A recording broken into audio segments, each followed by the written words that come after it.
Otherwise, we're going to just start yammering on. Okay, it says we're live. Cool. So how do you want to proceed, Kevin? Do you want to start with your introduction and then I'll start with mine and we'll take it from there? Sure. My name is Kevin. I'm working with Nawassa, which is in east end of Hamilton, 385 Britannia, and I work at McQueston Urban Farm, and we're growing about 2 acres worth of vegetables, all sorts, A to Z. And right now we're getting ready for lots and lots of transplanting. So our topic today is transplanting, and if anybody has questions, please shoot them into the chat there. We'll keep checking, and we'll answer them as best we can. And I'll let Wendy introduce herself. All right, thanks, Kevin. So my name is Wendy Roberts. I'm with Sustainable Milton, a group in Milton, with the goal of making our town more sustainable. And a lot of what we're doing is gardening, both pollinator gardens and just recently a vegetable garden. And I should say we had an event on Saturday and we were about a half hour into it when that crazy weather hit. So we all took cover, got back to planting later in the afternoon, but I got home and found my little makeshift greenhouse tipped over and all of my seedlings were mixed up. So I've rescued and had to get some in the ground. So that's where I'm starting my transplant talk from, Kevin. Jeez Louise. Really quickly, I just moved into a yurt, as you know, and our new rule is to check the Weather Channel when there's thunderstorms coming in. And this is just good information for anyone because the weather is so severe at times that when there's thunderstorms rolling in, if you need to protect, batten down the hatches, your greenhouses, your patio furniture, whatever, our rule is now check the weather every 15 minutes because I saw darkness. I asked my son, he's like, well, we just checked it. I'm like, every 15 minutes. And then it turned into what it was. And so I drove a bunch more stakes in and tried to zip my house down into the ground as much as I could because it is a yurt and hashtag yurts can fly. Anyway, we made it. Yay. Our greenhouse was still intact too. So so we have been putting in lots of leeks right now. And I think that it looks like in the 14-day, unless anybody in the chat can correct me or if Wendy can correct me, we're going to be over 5 degrees, that's more or less my rule. Is after May 2-4, I start to look at, anytime in May, I start to look at the long range, the next 14-day trends. And if it looks like we're going to be over 5, then I can go for absolutely getting in everything.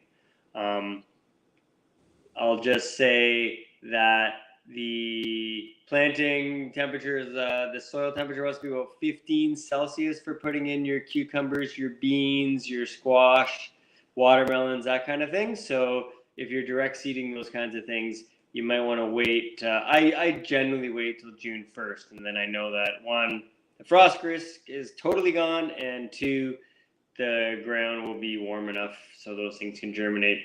Watermelons, I've especially had failures across the board when I don't wait. The seeds just kind of rot, and then if I squeeze the seed, if I dig it up and I squeeze it, a little white goo will come out the end so that it's rotten.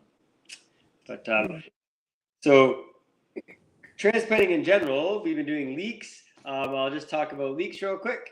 If your leek is, say, this big, or when I grow my leeks, they'll grow up to be this tall, and I just keep trimming them as they're growing, and then you should end up with like a kind of a pencil thickness on them. If you trim them, I start them in February, and I keep trimming them, and they keep on getting thicker, and I will fertilize them with liquid seaweed every 10 days, and then they'll get nice and thick.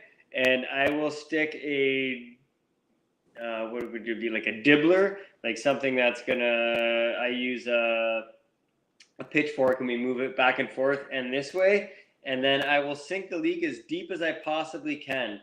and just the littlest bit of green coming out of the ground. And it looks like that's a total mistake, but it's absolutely not.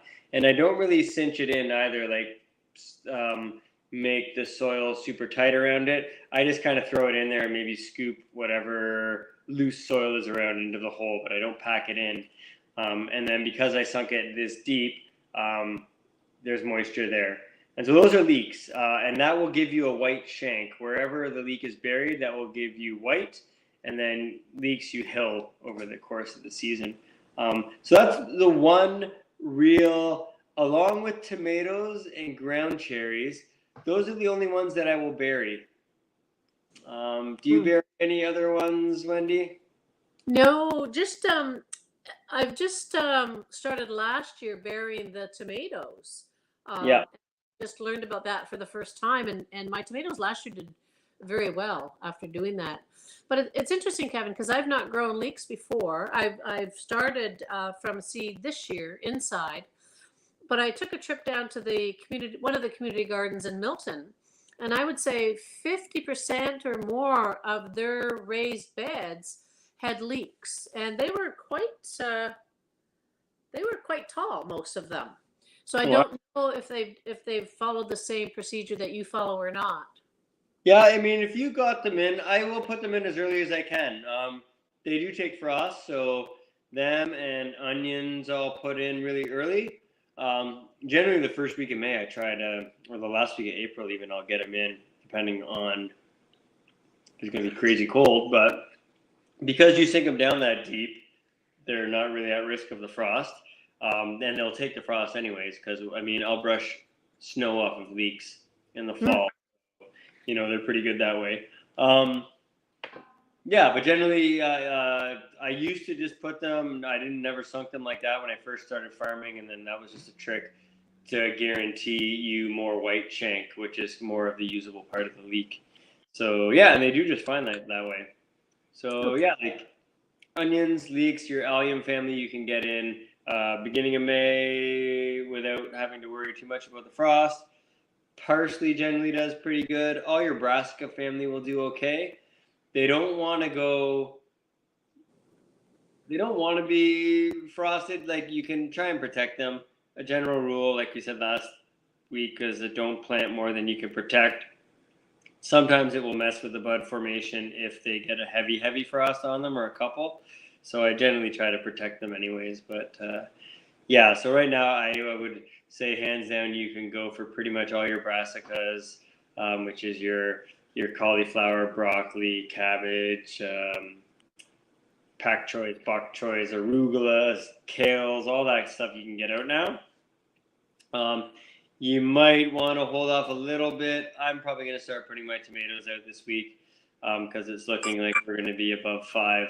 Below 5 messes with them a little bit, and it will make them less productive, and it will also push them into like September before they start ripening fruits. I've done experiments where I put tomatoes out that took a little bit of a frost, and they started producing September on, and the rest of the tomatoes were doing it in August. So that was like a little experiment. I try to do little experiments every year. And so with tomatoes too, I don't like big, long, huge tomato plants. I grow them so they're all about this big, which is like, I don't know, maybe about 8 inches or less, because tomatoes they're essentially a weed. So everywhere on your tomato stalk, I wish I had a plant here, but I don't, there'll be these little hairs, and each one of those hairs is a root, potentially. So if that touches the ground, it will shoot roots. So if you have a really big tomato, that's like a foot. I've seen people put in like 2 feet tomatoes, which to me is not ideal. I like them so that they don't get root bound and they're in that continual stage of growth. You can I break off all the side branches, and then I will just bury it right up to where the head is. So right out to where the growth node is.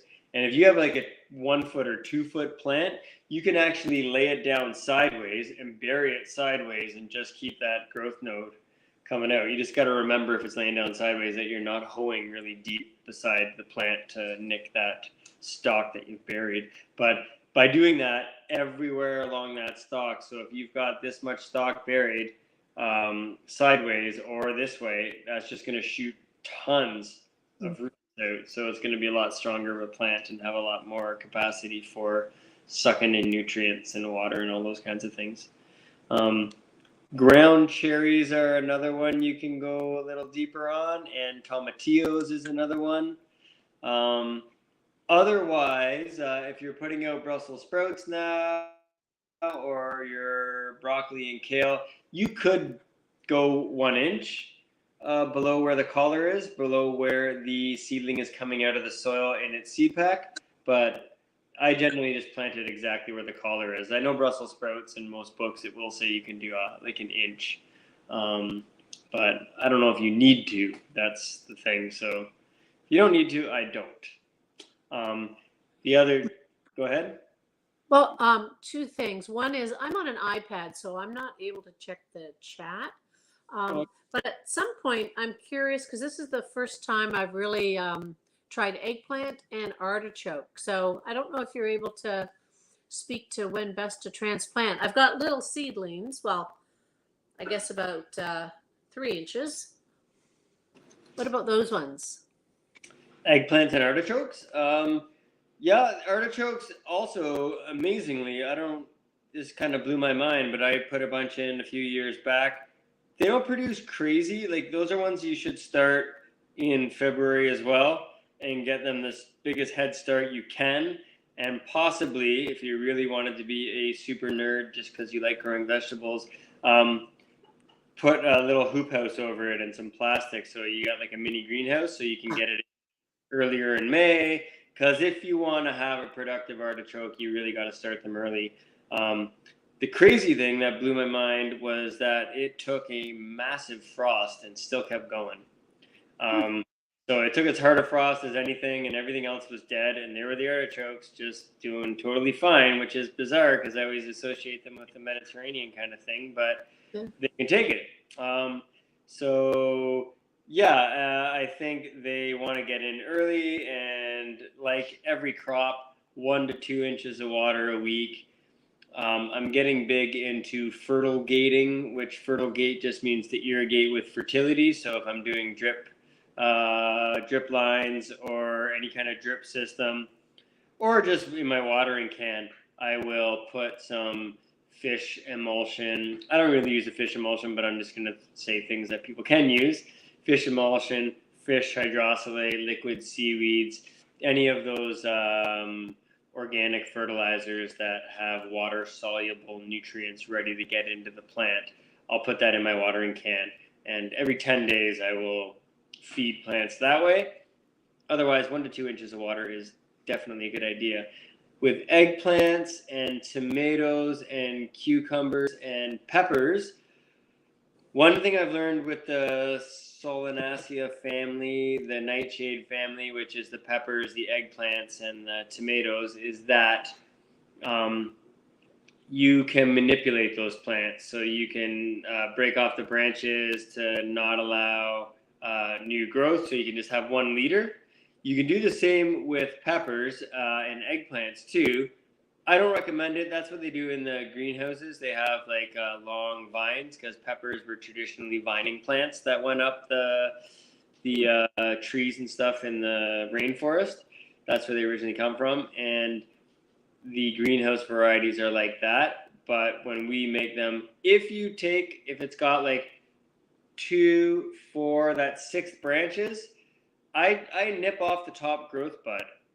And it's like a counterintuitive thing. You think you're doing a bad thing because that's the growth, but when you nip off that top bud for eggplants, for peppers, then you turn it into a bush. So everywhere where there's like, if this is the stalk and this is my branch coming out, right inside here, if my thumb is there, that's where your new growth node will come out, which would be another leader. So right inside there, you're going to see right away, immediately, all these in like 4 or 5 days, you'll see branches coming off like crazy. And then your plant is going to be a bush, and then it is going to be really heavy producer.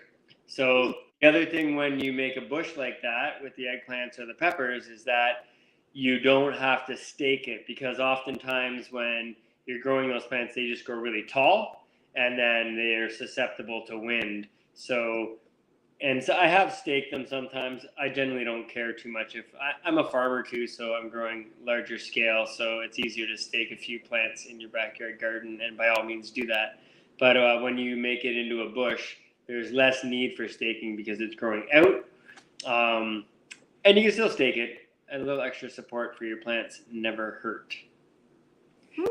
So, yeah, there's lots of videos. I know there's a company called Johnny's where I get a lot of my seed, JOHNNYS, Johnny's, and they have a tremendous amount of great videos if you just YouTube them and go to their YouTube channel on trellising cucumbers, eggplants, peppers, and doing exactly that, not nipping off that top growth node, and then it forces them to grow.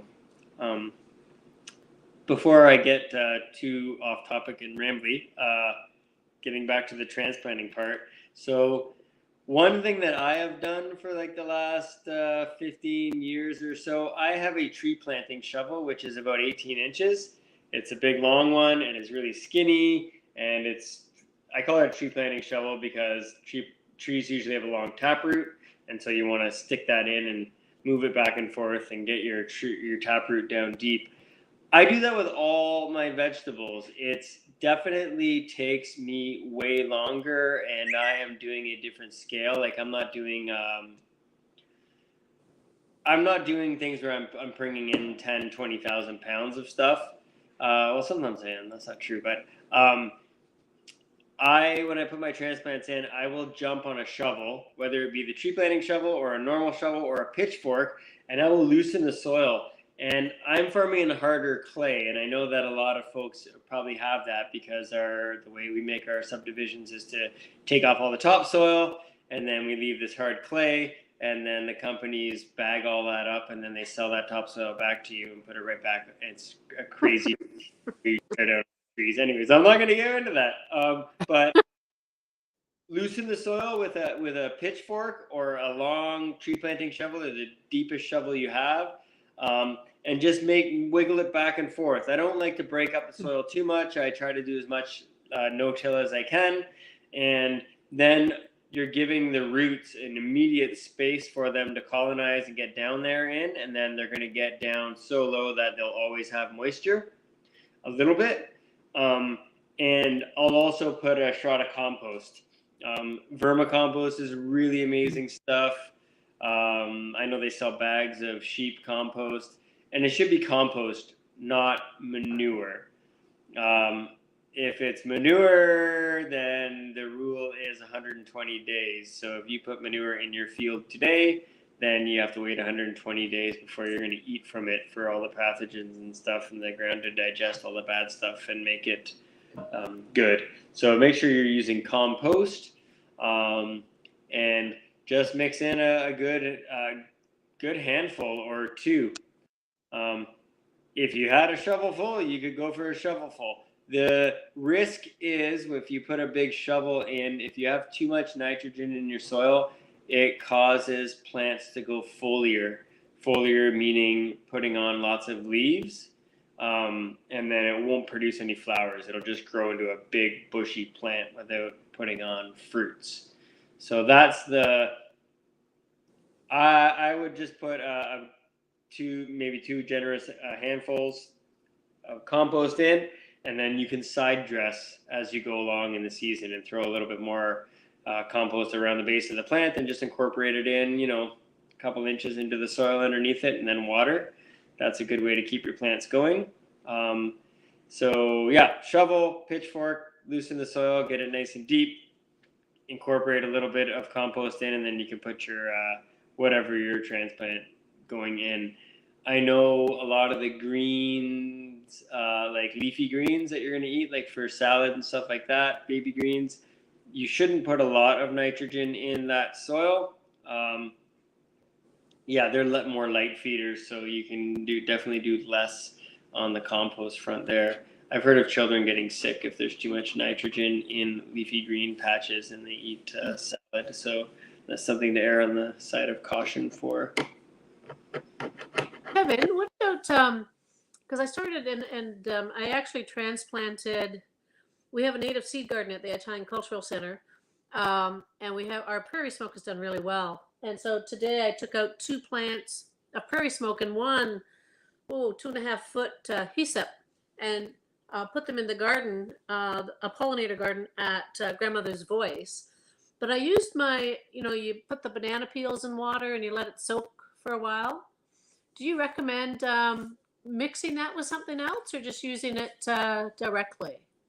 Or do you No, recommend it at all? why would you do that? Just out of curiosity. Oh, well, because what I was told is that when you soak the banana peels, then you get a very strong potassium fertilizer or nutrient. So that was one of my experiments. Sure, and I just wanted to hear you say it. Oh. Yeah, so I mean, I will take weeds from around. I don't do a lot of soil testing. I kind of look at the bioindicators of what's happening in my gardens and around my gardens to see, like, thistles are an indicator of poor soil fertility, poor drainage. It usually means compact soil. Thistles love that. And then lamb's quarters and pigweed and chickweed are all high fertility indicators. So if that's your dominant weed, purslane as well, if that's your dominant weed, that is also a bacterial dominated soil. And I look at the modeling. If the leaves are nice and green, or if they're speckled, then I know there's nutrient deficiencies too when just looking at the weeds. And so, having said that, when I see healthy weeds and I'm trying to prep a bed or whatever, I'll cut down all those weeds and like macerate them. I have a chipper shredder I can put them through, or you could just, home gardeners can just put them in a bit of a blender and pulse them, or break them up fine, chop them up fine, and then I'll just soak it in water. If you really wanted to do it aerated and be total wanting to feed the microbes in that, you can put a little aquarium pump and bubble a barrel or buckets of macerated weeds, because there's nutrients in all those different weeds, and they're just taking nutrient that was in your garden, fixing it into their leaves and that. And so that's the idea, what you're saying with the potassium, that you are making essentially like a compost tea and then adding what's coming out of those banana peels. Another trick for getting rooting, if you're transplanting and to grow strong roots, is the willow tree. Willow has salicylic acid is what it's called, and that is a rooting hormone. And so if you take willow leaves, stuff that's fallen off a willow tree, the leaves or the actual sticks, branches, new growth, and macerate that up and stir it for... The one way to do it is just put it in a bucket of water in a spot that you're going to walk by 2, 3, 4 times a day, and you stir it every time you walk by it. And or you can just put that bubbler in an aquarium pump and bubble it, and then use that water to water your seedlings in, or your transplants, whatever you're putting in, and that is a good rooting hormone.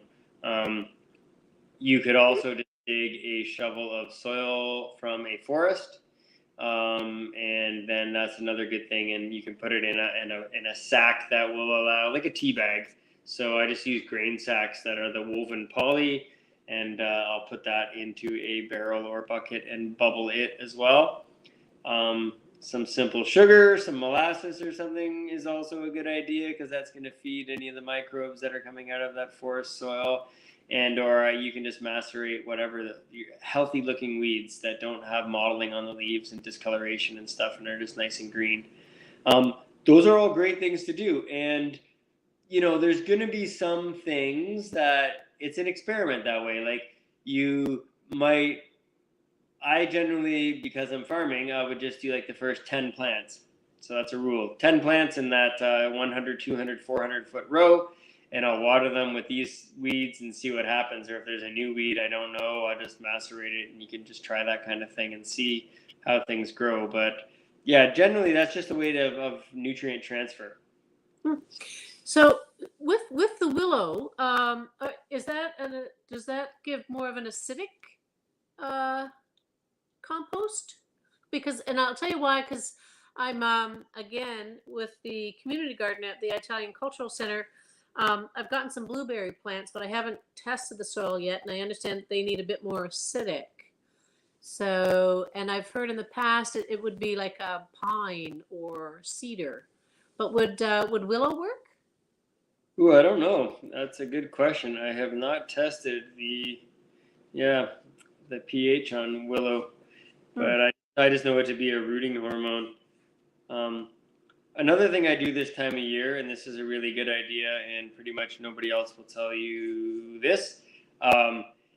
Two things. The dandelions, if you pick a bunch of dandelions, put them in a bucket of water or a jug, and stir it until the water turns yellow, and then I make ice cubes with that, and then I break the ice cubes up and put them in a Ziploc bag and keep them in my fridge.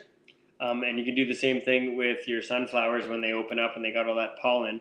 That's a brassinosteroid, and what it does is if you take those like 2 ice cubes and put it into your watering can or into your backpack sprayer or a spray bottle, and I do foliar sprays at 5:30, the crack of dawn in the morning, because all the stomas on the plants are open, and when they're open, they're like bringing in as much nutrient, as much water and stuff in the morning dew to then hold on for the heat of the day, and then they do their growing at night. So when the stomas are open right at the crack of dawn, it's like putting minerals into an open mouth, and the stomas are underneath the branches and on top, but more so underneath. So if you can spray under, then those brassinosteroids, if you're using that, they cause plants to flower. They set off a pheromone in a plant to make it flower.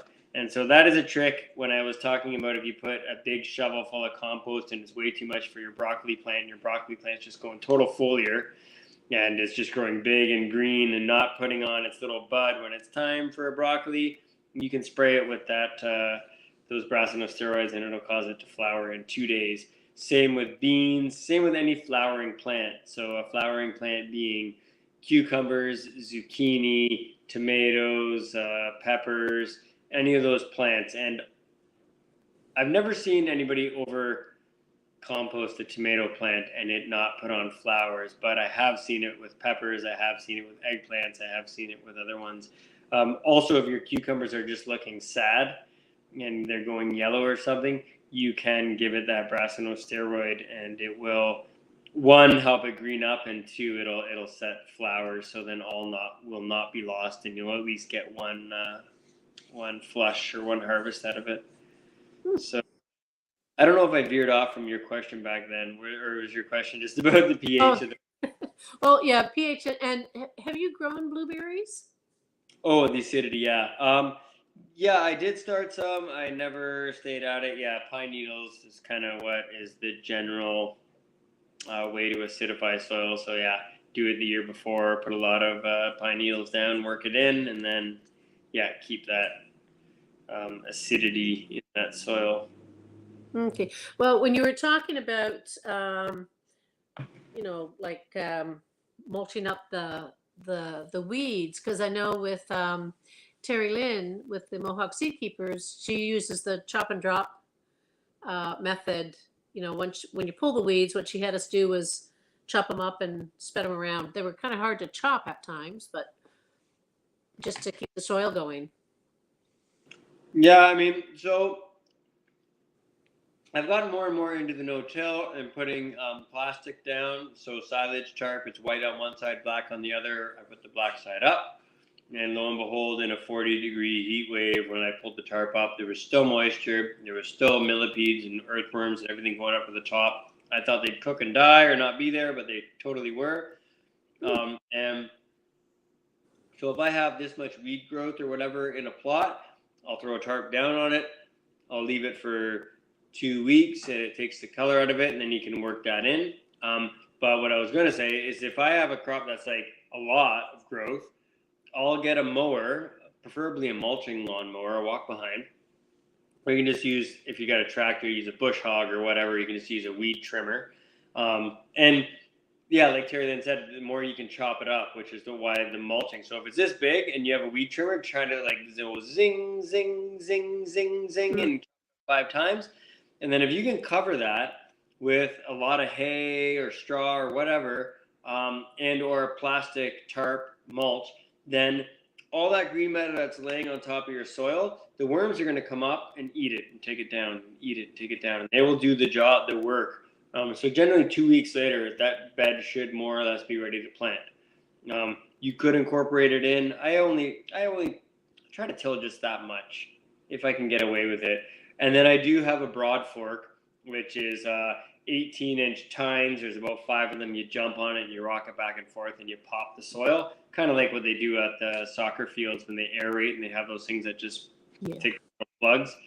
And really, it's just so that you can break up the clay pan, the dead pan underneath your soil, and allow space for, well, oxygen in there, but allow space for your roots to go too, because they've proven that lettuce will have 12-foot root systems on there, but everybody says they're just shallow. But that's just because they're not in the ground long enough, and they're not as vigorous, so they can't push through all that clay and all that hard pan. But if given the space and they have the oxygen and that, then they will grow very deep, and you'll have happy plants that you don't have to water as much because they're tapped in down low. Wow. I'm just taking a look at the time. It's 12:36. I think we normally say goodbye about 1:45. Kevin, can you remember I mentioned the walking stick cabbage, which is a brand new thing for me. How about cabbages and transplanting? Ooh, we just transplanted some today.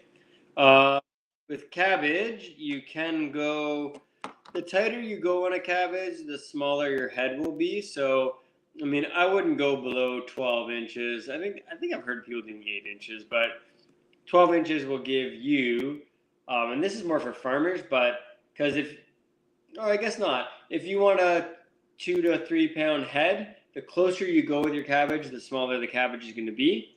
So the further space you give it, then you'll get those 6 and 8 pound heads. And I guess not everybody wants a 6 and 8 pound head because it takes up a lot of room in your fridge, and that just might be too much cabbage for you. So if you're going to do some early cabbage or some fall cabbage, whatever, the closer you plant it, the smaller and they'll be. So if you go 18 inches apart, you'll get those big, like 6 and 8 pound storage cabbages. And then, the tighter you go, you'll just have a more manageable personal size cabbage, I guess I would call it. Okay. Well, mine are the ones that are going to go up with the stick, and then at the top it's just leaves. So I've never seen them. I've never grown them. Or another experiment. We'll see how it goes.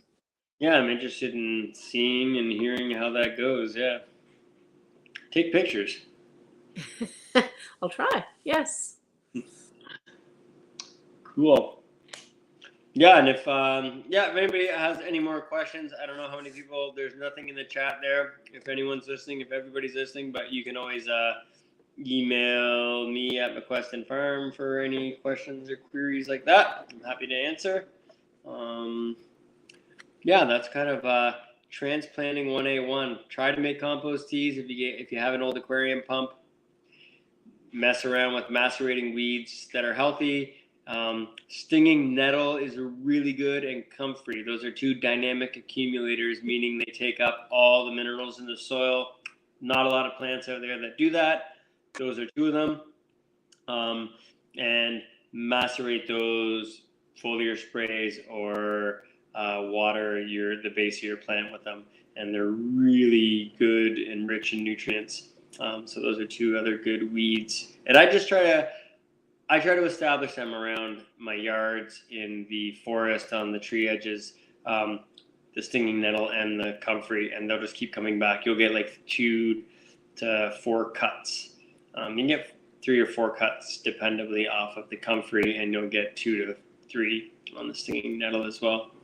So they're really good, important things to establish in and around your gardens. But stinging nettle will sting you, so beware. Mm-hmm. And maybe can you talk a little bit about watermelon and cantaloupe? So those kind of fruit pieces. So cantaloupes, I find, are very disease prone. So if you have bug pressure on them, wherever that bug bites the plant, that is an open vector for pathogens, soil-borne disease to get in.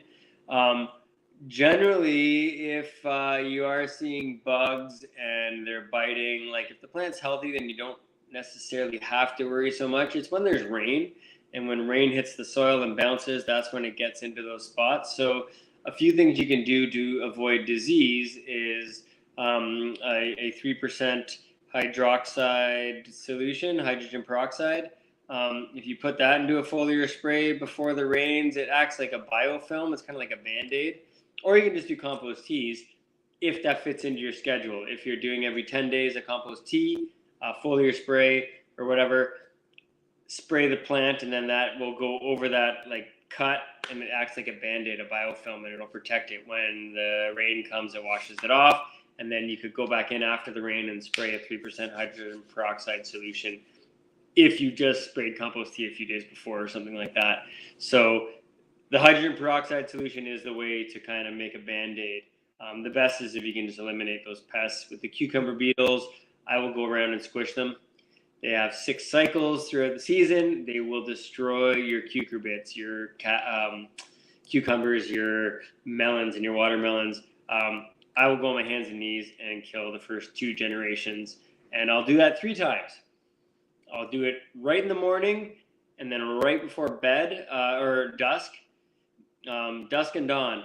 And so if I do that one day, I do it at dusk, and then that later that day at dawn, I do it again, and I'll do that 3 times. And my wife and I have crawled through 2,000 row feet of them on our hands and knees, squishing. It's gross. I don't use any pesticides, all that kind of stuff. I don't like doing diatomaceous earth or any of those things. One, I don't find they're crazy effective, and 2, any bug that's going through there is going to get cut on that silica from the diatomaceous earth. So you're kind of killing the insects that are feeding our birds and all that. And I'm a big proponent of the diversity of life and having all that stuff. So those are 2. That's one way to protect from the pests. And then also that foliar spray. I've had really good luck making mounds with melons. So a few things you can do. You can get a PVC pipe or any kind of pipe and stick it in the middle of a mound, and I'll get the mound about maybe 2.5 feet high. And then I'll put 4 watermelon plants, 4 melon plants right in the top of that mound. And if you have a PVC pipe with some holes drilled in the side, then you can just water down that pipe, and it goes right into the earth, right into the middle of that mound, and you keep it moist. Watermelon, it's right in the word, water. It loves water. So the mounds are really great if you have a low spot that tends to get flooded out a bit. I one time put about 40 mounds in a real low spot, and it rained crazy, and it was like you could just see these little islands of the tops of the mounds where the watermelons were, and you couldn't see between the mounds because there was standing water. And then when that water subsided, but the watermelons did fabulously, and they like the heat, and they need water. So those are 2 things you can do. Try to get 2 inches of water. Celery is another one you want to get 2 inches of water on. They're water-loving crops. Water is life, so 1 to 2 inches a week on everything will do just fine for you. And the trick always is to not let things go anaerobic, meaning everything needs oxygen. So it needs to breathe. We need water, and that's why when you're transplanting, a good deep shovel will. So before you make your mounds for your watermelons, if you wanted to go down with your shovel and just break apart don't flip it and turn it too much, but just break it so that it pops and you can see cracks, so you know there's space and air to get in there. And then your watermelon, your roots will go right down there, and then they'll always have access to water when things get down low, because there's usually moisture there unless you're in a severe drought. Water is life. Maybe that's a good note to end on. But no harmonica, or do we have a harmonica today? Oh, I do have a harmonica. I don't know. I can maybe just play a train chug for everyone. All aboard!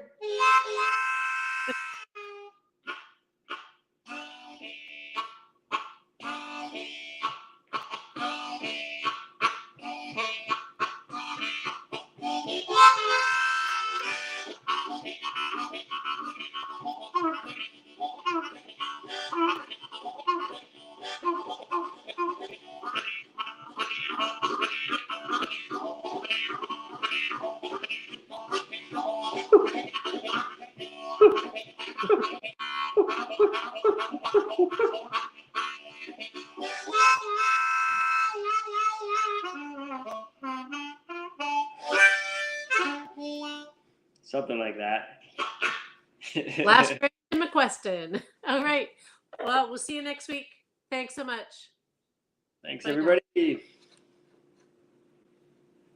And I think when we leave, we're done. So I'll say goodbye to you too, Wendy. Okay, I shall too. Thanks, Kevin. Okay. Take care.